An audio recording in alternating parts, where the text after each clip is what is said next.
महाराष्ट्र समाज सेवा संघ संचलित रचना नवरचना विद्यालय standard third subject English unit 5 Mary had a little lamb guided by Mrs. Maya Acharya created by Swati Edke.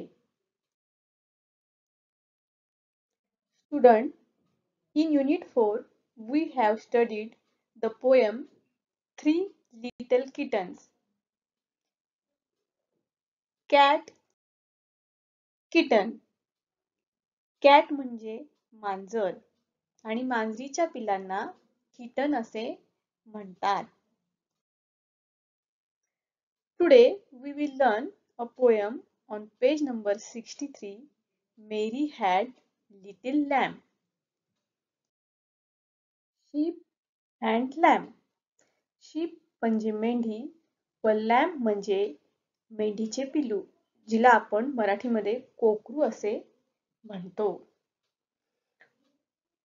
तर आपण यावर आधारितच ही कविता पाहणार आहोत. Friends, lot of people have pet animals at their home.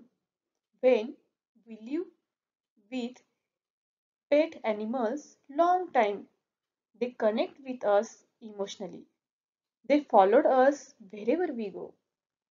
पहा विद्यार्थी मित्रांनो, बऱ्याच जणांच्या घरी पाळीव प्राणी पाळलेले असतील. जसे कुत्रा, मांजर, गाय, पोपट असे प्राणी पाळलेले असतील. आणि त्या प्राण्यांसोबत आपण बराच काळ राहिल्यावर आपल्याला व त्या प्राण्याला एकमेकांचा लळा लागतो. आणि आपण जिथे कुठे जाऊ तिथे आपला पाठलाग हे प्राणी करतात. तर मग अशीच ही कविता आहे Mary had a little lamb.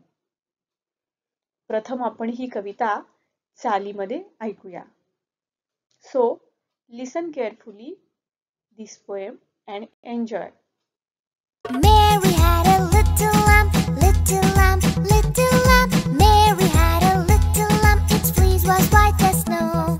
Everywhere that Mary went, Mary went, Mary went. Everywhere that Mary went, the lamb was sure to go.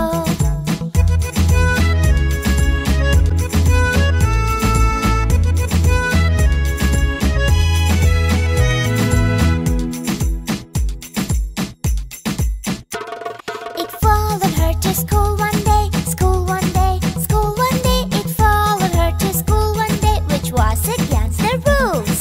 It made the children laugh and play, laugh and play, laugh and play. It made the children laugh and play to see the lamb at school. And so the teacher turned it out, turned it out, turned it out. And so the teacher turned it out, but still it lingered near.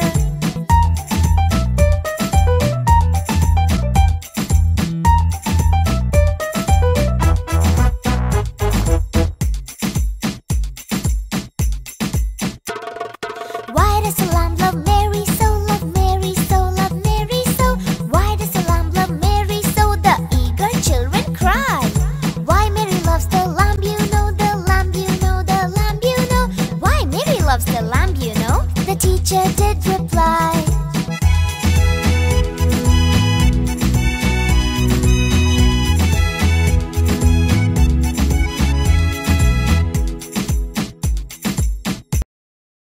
Mary had a little lamb. मेरी नावाच्या मुलीकड असलेल्या लहानशा कोकराची आपण आता माहिती घेऊया. म्हणजेच आपण या कवितेचा अर्थ समजावून घेऊया. चला तर मग. Mary had a little lamb, little lamb, little lamb. Mary had a little lamb, its fleece was white and snow. याचा अर्थ असा होतो, मेरीकडे एक लहानसे कोकरू होते. Its fleece was white and snow. त्याच्या अंगावरील जे केस आहेत ते केस बर्फाप्रमाणे पांढरे होते. And everywhere that Mary went, Mary went, Mary went. And And everywhere that Mary went, the lamb was sure to go. आणि मेरी जिथे जिथे जायची तिथे हे कोकरू नक्कीच तिच्या पाठोपाठ जायचे. It followed her to school one day, school one day, school one day. It followed her to school one day. That was against the rule. एकदा हे कोकरू तिच्या पाठोपाठ शाळेपर्यंत गेले. आता शाळेमध्ये या कोकराला घेणे ही नियमाच्या विरुद्ध होते. बरोबर आहे ना विद्यार्थी मित्रांनो? आपण शाळेमध्ये कधी पाळीव प्राणी आणतो का? नाही ना? It made the children laugh and play, laugh and play, laugh and play. It made the children laugh and play to see a lamb at school.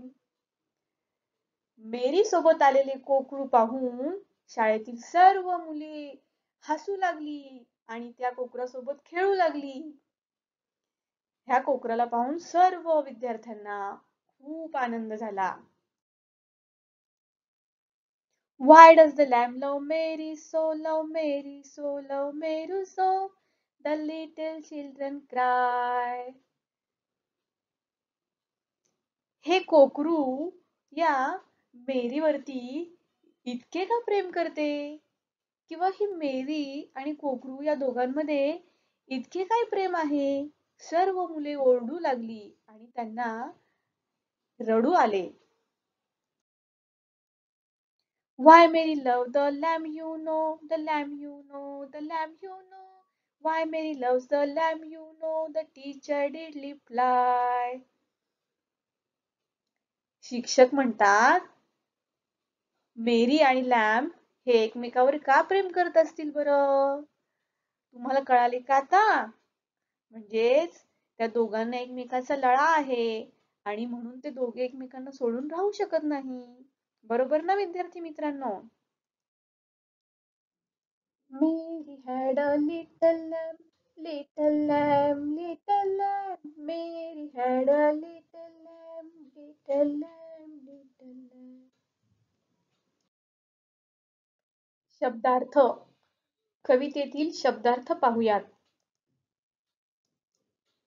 Lamb कोकरू, फ्लीज डोकर किंवा अंगावरचे केस. या कवितेमध्ये त्या कोकरावरच्या अंगावरील जे केस आहेत त्याला फ्लीज असे म्हटले आहे. एव्हरीवेअर सर्वत्र, फॉलोड मागोमाग जात, अगेन्स्ट च्या विरुद्ध, रूल नियम, रिप्लाय उत्तर देणे. Second activity, fill in the blanks with the proper color word. दुसरी कृती आपणास करावयाची आहे ती म्हणजे खाली दिलेल्या वाक्यांमध्ये योग्य त्या रंगांचे नाव लिहायचे आहे. First, as dash dash as grass. Grass म्हणजे गवत. गवताचा रंग कोणता असतो बरे? Very good, green. as green as grass. दुसरा, as dash dash as milk. Milk म्हणजे दूध. दुधाचा रंग कोणता असतो? White. as white as milk. त्यानंतर as dash dash as a crow. crow म्हणजे कावळा. कावळ्याचा रंग कोणता असतो? Black. as black as a crow. as dash dash as a tomato. म्हणजे टोमॅटो प्रमाणे रंग. कोणता बरे? Red. as red as a tomato. as dash dash as the sky. आकाशाप्रमाणे म्हणजेच blue. as blue as the sky. as dash dash as turmeric. Turmeric म्हणजे हळद. प्रत्येकाच्या घरात असते ना हळद. त्याचा रंग कोणता असतो? Yellow. as yellow as turmeric. याप्रमाणे ही कृती पुस्तकामध्येही पूर्ण करा व तसेच ही सर्व वाक्ये तुम्ही तुमच्या वहीत लिहून काढा. Homework. First, recite the poem. कविता पाठांतर करा. Second, write the names of the colours. रंगांची नावे लिहा.